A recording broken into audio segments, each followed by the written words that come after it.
Good morning. Please join me in standing for the Pledge of Allegiance.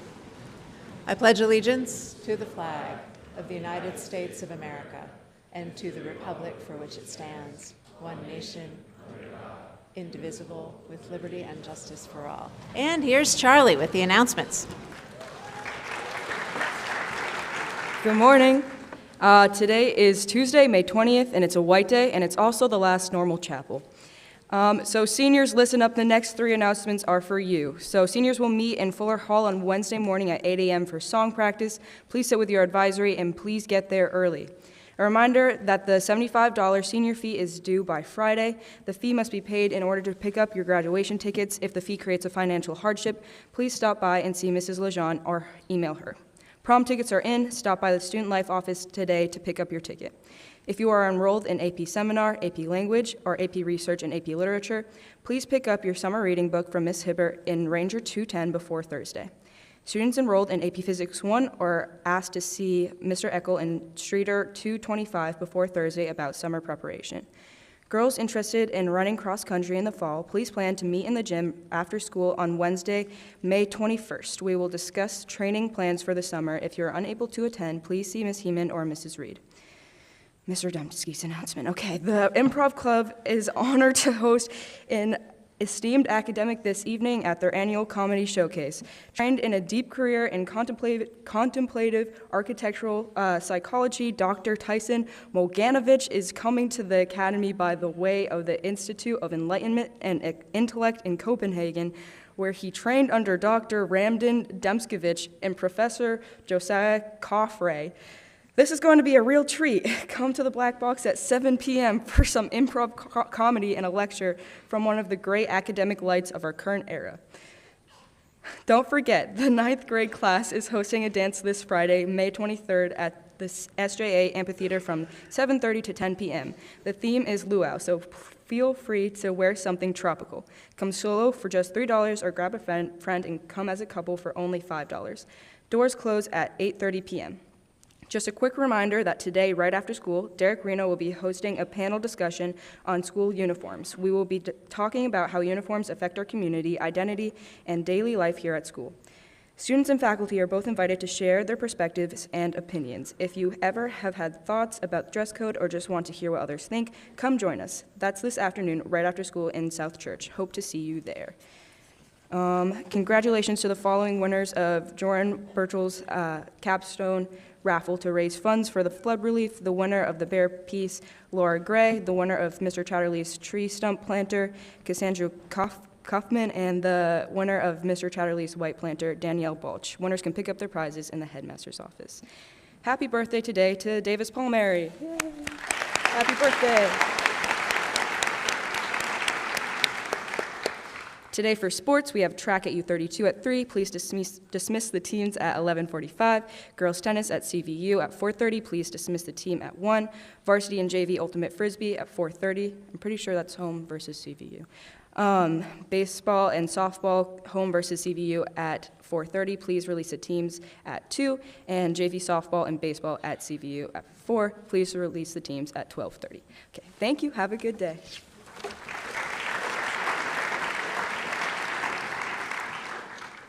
Thank you, Charlie. I have a few late announcements.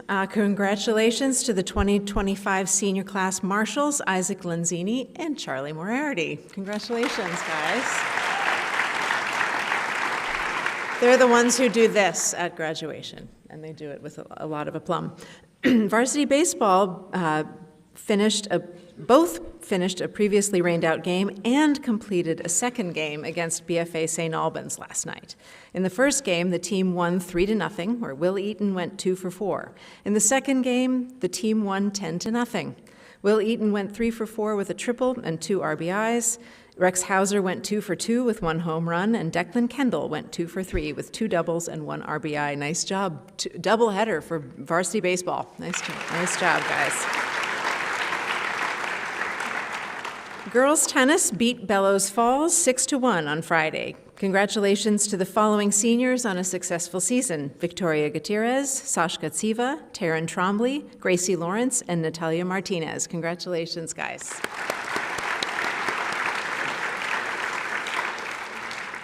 So one other late announcement.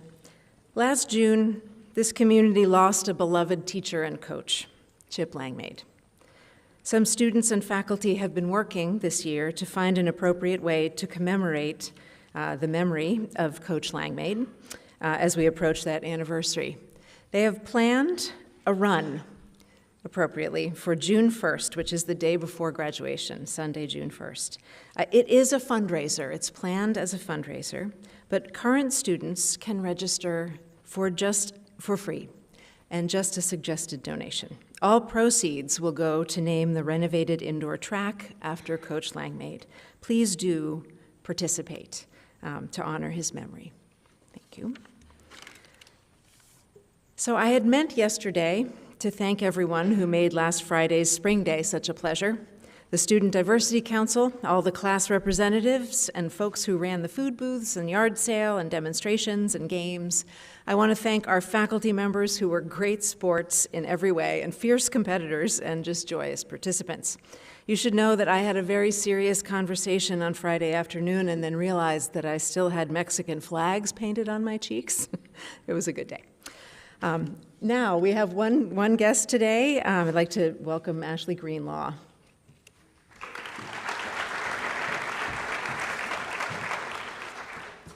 Good morning. I just have a quick announcement. Today, we started our last duck hunt of the year, so there are 30 ducks around campus, specifically in Streeter, Severance, Ranger, and Colby. There's no theme to the ducks, they're all kind of weird, but two of them have a special marking on the bottom. So if you find any of the ducks, bring them to Student Life, 1 duck per person, and get your prize. Their prizes are kind of themed as stress relieving before finals. So find your ducks and bring them to Student Life. Thank you.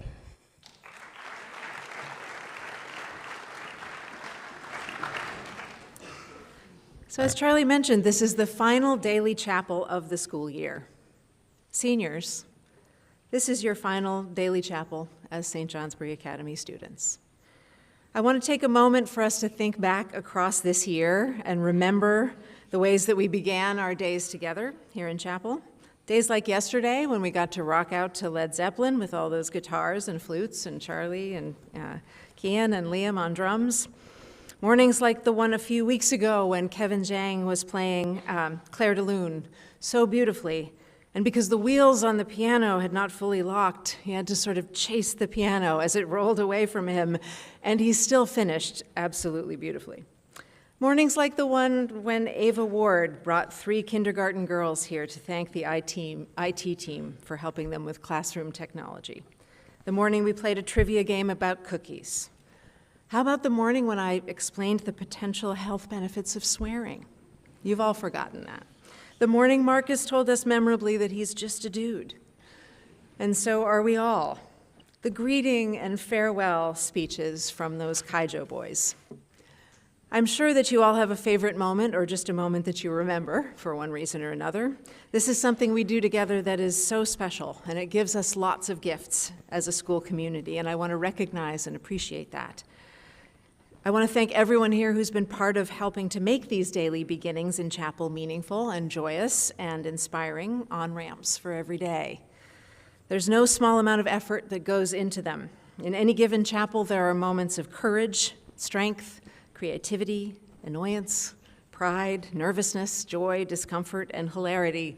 And these happen because of folks willing to be part of this tradition and offer to share their gifts and stories and passions and talents with us. Now, one of the things that happens sometimes here is that I read you poems. And that has been a good source of satire. But I've been told recently that when I read poems to you here in chapel, there may be a few people who appreciate it, but by and large, it's not something that this community enjoys. So when I heard this recently, I thought, well, geez, I sulked a little about it, to be honest. Because you all are really very nice about it outwardly, even if you are in fact groaning on the inside. And then I thought part of my job here, being who I am and not somebody else, is to bring the news that only poetry can bring.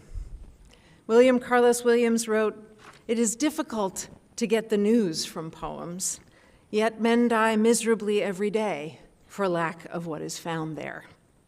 I believe this is true, and that I would not be doing everything I can do for you if I did not at least try to bring that thing that is found in poetry to a few of the mornings that we share. So you can see where this is going.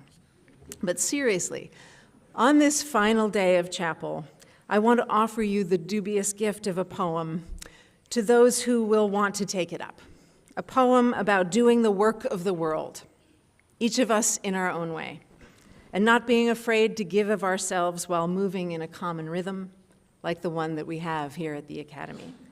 Bless you. This poem is called To Be of Use by Marge Percy.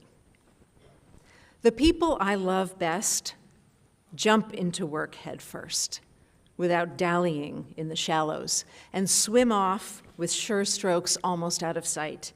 They seem to become natives of that element. I love people who harness themselves, an ox to a heavy cart, who pull like water buffalo with massive patience, who strain in the mud and the muck to move things forward, who do what has to be done again and again. I want to be with people who submerge in the task, who go into the fields to harvest and work in a row and pass the bags along, who are not parlor generals and field deserters, but move in a common rhythm when the food must come in or the fire be put out. The work of the world is as common as mud. Botched, it smears the hands and crumbles to dust. But the thing worth doing, well done, has a shape that satisfies, clean and evident. Greek amphoras for wine or oil, Hopi vases that held corn are put in museums, but you know that they were made to be used. The pitcher cries for water to carry, and a person for work that is real. That is my wish for us always, to look for and find work that is real. So thank you for all the mornings, good luck on your exams, and see you in Last Chapel next week. Faculty.